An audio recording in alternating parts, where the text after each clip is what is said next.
In this question, we've been told that a particle p is moving with constant acceleration, -I minus 2j meters per second squared.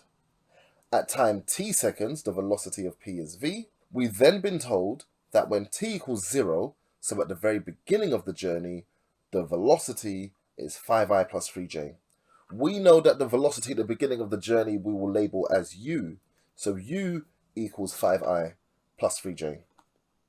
First thing we've been asked to do is to find in degrees the angle between the direction of motion of p when t equals 0 and the vector j. So, the direction of motion is the velocity. When t equals 0 is the beginning. So we've been asked to find the angle between the initial velocity and the vector j. Okay, let's get a diagram. So let me first sum up the variables that we have already. We don't know any displacement. The initial velocity is 5, 3. The acceleration is -1, -2. And those are the only ones we know at the moment. Let's get a diagram for this initial velocity vector. So, starting point is here, move to the right by 5, up by 3. These are the components. This solid line is the vector. Here's the vector j, and this is the angle in between them that we're looking for. We're looking for theta. I can find alpha, which exists inside this right angle triangle, and use that to help me find theta. Now this unknown alpha is going to be inverse tan 3/5, the opposite over the adjacent. We get 30.96. Now we can use alpha to find theta, 90 minus alpha, since they add together to make a right angle. 90 minus our value for alpha gives us 59.04. That is the angle between the direction of motion, the initial velocity vector, and the vector j. Part B asks us to find an expression for v in terms of u. We can do that. Since v is unknown, we're finding its expression, and we'll just represent t in terms of t.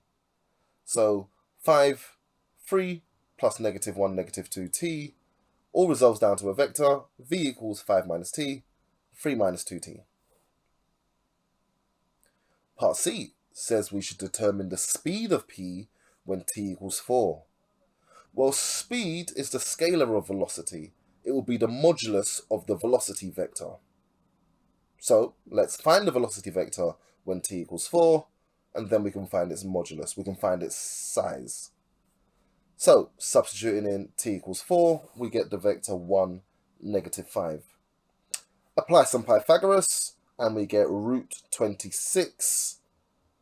If you want that in decimal form, 5.1.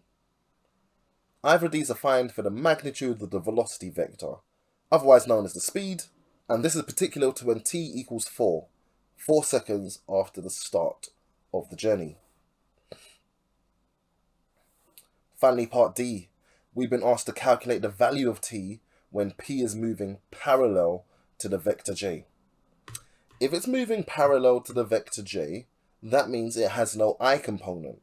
It will be in this form, where the I component is 0, and the j component is something else. We may not know exactly what it is. We may not know what it is, but we're sure that the I component is 0. So let's just go back and take our I component, set it equal to 0, and solve. So 5 minus t equals 0. The time is 5 seconds. After 5 seconds of this journey, the particle is moving parallel to j. The particle is moving exactly vertically.